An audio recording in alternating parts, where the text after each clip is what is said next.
We'll start with John W. Davis with Winsider.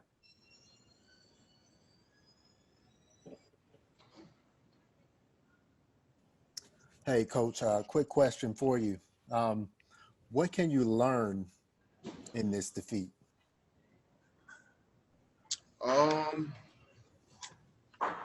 Yeah, I mean, I think the biggest thing to learn is and understand, I think for,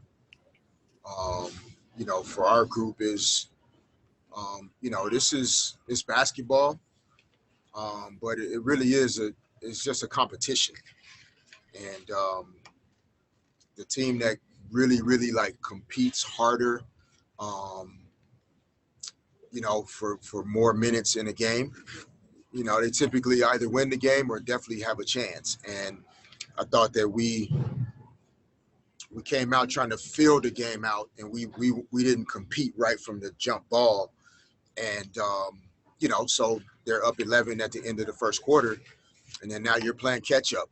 And every time we tried to make a run, a timely basket for them, maybe an unforced error on our part. But I think the biggest thing to learn, for us is like how hard you really, really have to compete night in and night out to be successful. Kurt Sandoval, ABC 7. Hey, Fish.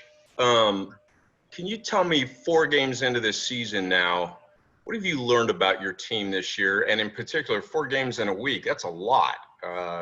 And concerns about injuries.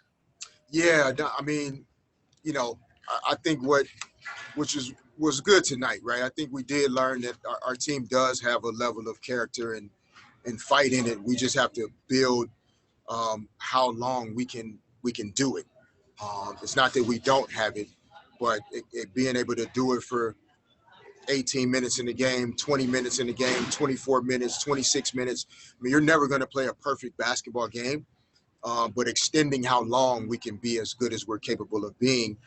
And, over the course of this week, at least for me and the coaches, we talked a lot about how can we best manage this week to get through this week with still a healthy team in terms of, average number of minutes in the game, but also the days in between these games this week.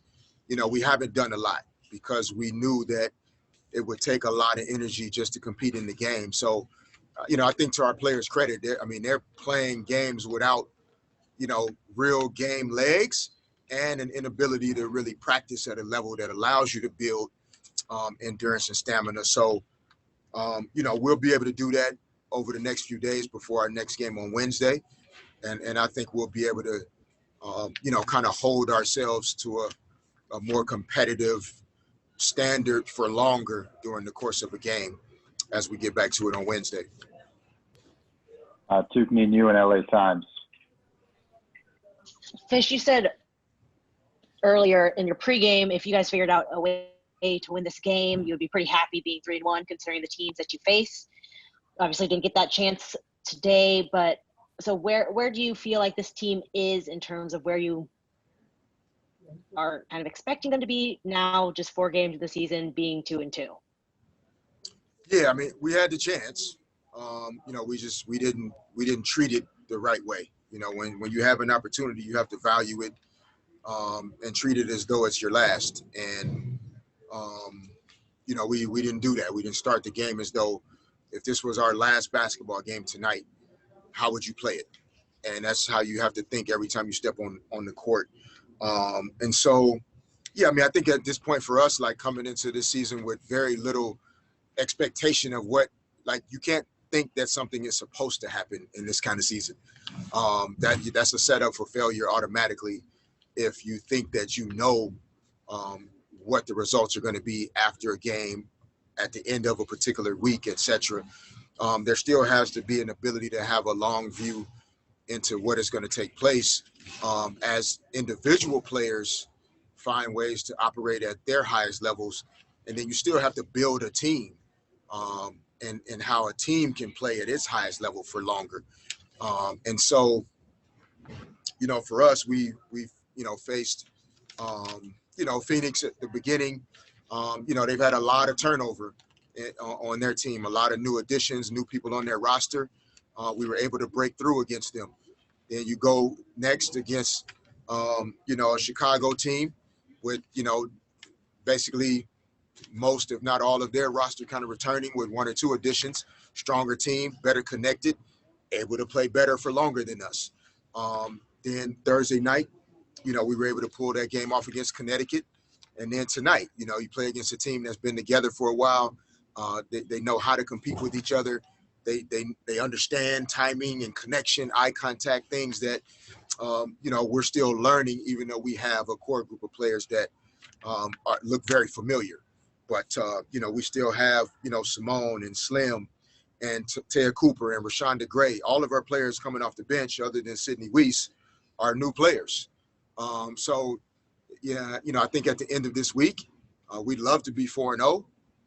Maybe we feel okay if we're 3-1, but nobody's running away with this 22-game season. So we'll be fine. We'll be back at it on Wednesday after we get a chance to get better over the next few days. Adam Grossbart, LA Daily News. Derek, defensively, what was the breakdown there at the end at that final inbounds play? And then just what was it that prevented the team from kind of getting over the top there at the end of the fourth quarter? Yeah, I think at the end of a game, we had a group of players out there that, again, that, not as haven't been in those situations much before, with Cooper, TRP. I think Sykes was out there, Nneka was there, and Chelsea was there, and just not communicating, right? Not understanding, right, at the time, are you switching? Are you staying matched up? And they were able to get the easy one over the top at the end there.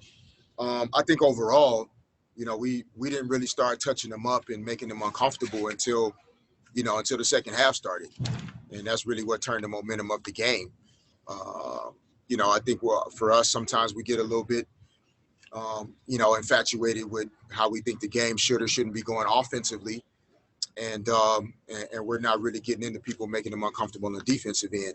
So, we didn't start that way, which is why we were playing from behind.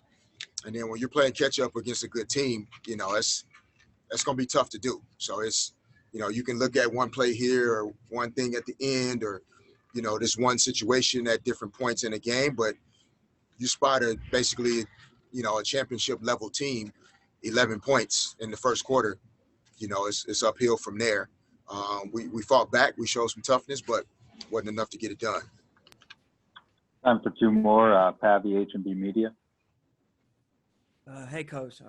Tough loss tonight, but can you just speak to Taya's performance and, especially what she brought to the table there when you guys made that run? Yeah, I mean, I think, young players sometimes, because they don't know better, right? And sometimes not knowing allows you to be more free to just do. And, I think Cooper's done a good job so far in these first few games of the season, just doing, right? It's not perfect. She's not always in the right spot, doesn't always do the right thing, but her competitive spirit, that's a part of who she is. So she just fights for everything when she's out there. That makes a difference. The more players you have out there that are doing that, possession by possession, it helps. And so she really does bring that for us when she steps out on the court. And, we're fortunate to be able to kind of pivot and add her after Christy opted out. And she's done some good things for us. Hopefully we can help her continue to develop and, be a player that we can continue to depend on as the season goes. Last question, back to Kurt Sandoval. Hey, Derek, last thing is, I know you probably addressed this, but we see the games on TV and it seems, basketball's basketball, but as a man inside that bubble, could you kind of explain what it's like when you're off the court and in particular for you, as long as you were in the league, how are you handling your downtime now? Yeah, no, I think, it almost is kind of like, whether, kind of campus lifestyle that you had in college or maybe even for some, if you travel with your club team or AAU teams where, it's a very consistent schedule. The game was at this time, the practice was at this time. We're doing COVID testing on a daily basis. There are other opportunities for us to, watch video. Players are going back to the gym to work out and shoot in the afternoons and evenings. And then, the time in between that, in a normal situation, you might be able to enjoy some family time for a bit or attend to personal things. You're just really, I think the players, they spend a great deal of time together. As coaches, we're watching video, studying, preparing ourselves for the games. And, but there's definitely more, I think, isolation than what would normally take place in the season. And, you just manage it. For me personally, really missing my family, but I've, kept myself occupied and busy with, reading and studying and making sure I'm, keeping my mind sharp and, keeping myself in the right frame of mind. I think the most important thing is that we're all staying safe and healthy. And then, by staying safe and healthy, we can continue to raise our voices and use our platform to keep raising awareness to and speaking out on, on the social injustices, on racial inequalities. And obviously, these women have taken on the spirit of Breonna Taylor and her family and carrying that forward. And that's, those are our thoughts really during our downtime. And so, it's different, but we're still fortunate to be in this position. Thank you, Coach. All right. Thanks, everybody. All right, questions for Candace Parker. We'll start with Chris Camello.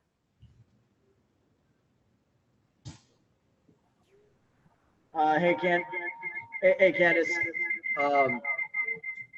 Talk about your assertiveness in this game. This definitely seemed to be one of your more impressive performances, even though it came in the form of a loss. What was working well for you out there?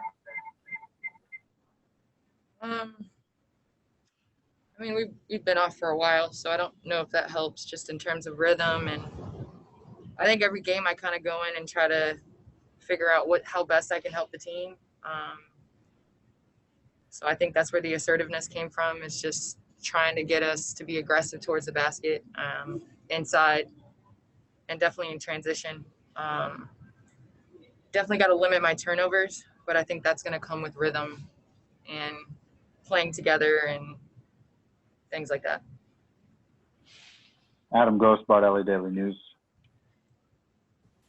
Candace, the team has kind of been on again, off again in regards to how hot it is to start each game this season. Can you kind of put your finger on why that's been fluctuating? I think if we could put our finger on it, we would have done it today. We talked about it, but talking is one thing. We got to go out and do it. Our second unit is coming in, Chicago game, this game, Connecticut game even, and doing a good job of bringing us back. But then we exert all our effort getting back into the game. And I don't know if we have enough to get over the hump. And that's happened twice. Chicago, we came back, we cut it to 2, I think, or 4 going into halftime after being down by a lot. Same with this. I think we were down 17.5 or 16.5, came out, cut it to 10 in the third, and then cut it to 4 in the fourth. And it's just like when we come out like that, good teams are gonna make us pay. Kurt Sandoval, ABC 7. Hey, Candace, so many unique parts of this bubble wobble. Can you tell me, 4 games in, how difficult has it been to play 4 games in a week? And the second part, if you could just kind of follow up on the whole experience from the social injustice to living in a bubble. Well, first, I think playing that many games in a condensed period of time is tough. The travel, not having to travel really makes it better. And honestly, our schedule in August is usually every other day we're playing. So minus the travel, for me, it's good for my body to be able to take the bus back 20 minutes, be in my bed, game ready, Normatec, pool workout in the morning. We've got a good system. We got a good staff that helps us get prepared for that. So we can't even use our excuse as our body's hurting in this amount of time. The next stretch, I think we have 6 games in 10 days. So we got to get it right. But in terms of just being in the bubble, I know a lot of women that play in the WNBA play overseas. When you play overseas, it's kind of a bubble. I mean, there's not many people that speak your language. So this is 5-star compared to that. You know, we're making it do. I have my family, so I'm good. Just trying to, you know, a lot of togetherness and games and golfing. I'm going golfing tomorrow, so just trying to stay busy and make it normal. Thank you, Candace. Thanks. All right, questions for Nneka Ogwumike. Start with John Davis. Hey, Nneka, what's your assessment of this game? You know, past the slow start, like what are you looking forward to, you know, with the next week or so, and kind of changing the way you're playing and getting that energy up? You know, I'm looking forward to stringing together more quarters, like half of the third and half of the fourth. You know, you can't afford to have slow starts on teams like Seattle, Chicago. And I think we're learning that. I think we have a lot of chemistry building to be had in the small amount of time we're here, but we're committed to each other. So we can learn from this. It's still very early, but the season's going to come fast. Chris Camelo. Hey, Nneka, obviously tough loss tonight, but a heck of a comeback. Talk about Candace's performance tonight. It kind of, to me, this might have been her best overall performance in this season so far. What did you see that you liked from her that you think she could build on? Oh, I mean, we know what Candace can do. She can do it all. But I think one thing that I've always tried to emphasize to her is that because you can doesn't mean you have to. And so I think playing off of new players is kind of what we can look forward to from her game. You know, she obviously is a multi-dimensional player and, you know, the core of our offense. But developing that chemistry with the rest of the team is something that I look forward to seeing, especially with how deep our bench is. Pavy, HNB Media. Hey, Nneka. Tough loss tonight, obviously, but you guys fought back, you know, after being down 12. Is there anything that you learned about your team tonight? Oh, was it only 12? I thought we were down by like 20. But I learned that we're resilient. I learned that we have it in us to dictate the tempo of the game, and that's something that we need for 40 minutes. Tukni and you in LA Times. Hey, Nneka, Fish was talking about learning to be competitive from the start.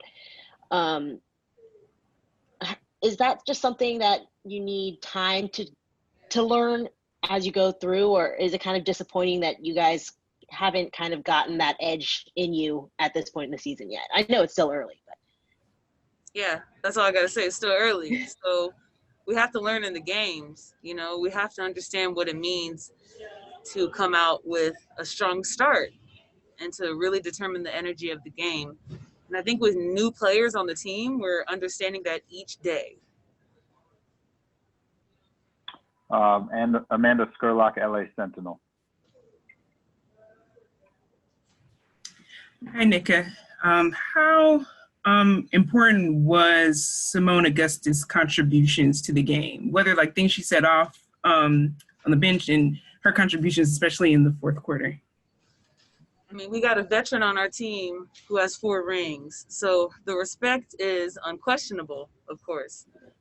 But to see a vet that really instills that energy of that championship energy, you know, for me, I don't like talking about championships this early, but that's what you think when you see Simone, especially when she comes on the court. She doesn't back down, and that's the energy that we need. And I think that cohesiveness is something that we're developing, especially from a vet like her. Time for 2 more. Trace Tempesta, LASparks.com. Hey, Nneka, as you mentioned, the third and fourth quarters were definitely a lot better than the first 2. What was the message at halftime to help get the team going? I mean, it's up to us. It's really for us, it's a matter of a flick of the switch. It's very mental for us. We're playing against talented teams, so there's no time to decide. And that was really the message that Fish gave us at halftime, to come out with better energy. Last question, Adam Grossbard, LA Daily News. Nneka, today Fish was talking after the game just about how he could kind of get a sense like there's still a learning process now for the team chemistry. Where do you feel like the team is in terms of learning the new players' tendencies? I think things are starting to soak in. You know, we've been together, 4 weeks? And in those 4 weeks, not only were we trying to learn each other, but most importantly, we're trying to acclimate to what this season is, as are all the other teams. So you can imagine that doing that on a team where half of your team is basically new, it's going to be a different type of development of chemistry. And so I feel as though right now we are really understanding ourselves better. And hopefully with the different rotations that we've been able to see in this first week, we can start understanding exactly how we can work as one big machine. Thank you so much, Nneka. Thanks, Eli.